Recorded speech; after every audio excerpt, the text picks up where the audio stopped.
as usual, when you learn something important, it's kind of uncomfortable. I found that most good learnings, they come from a sense of discomfort, right? There's usually, when you're learning something important, it's usually slightly uncomfortable because it's usually something where you're like, yeah, you should have seen that coming, right? Like, we could have totally just not done that. We could have totally just done our job as leaders rather than trying to be engineers here, right? That didn't feel good.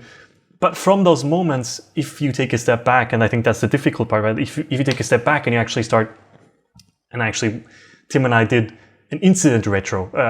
Incident retro. So we literally used the engineering team's incident template that they fill out whenever there's an incident to analyze what happened and why it happened and the learnings we take from it. And we just went through that incident report and created one for this sort of process problem, essentially.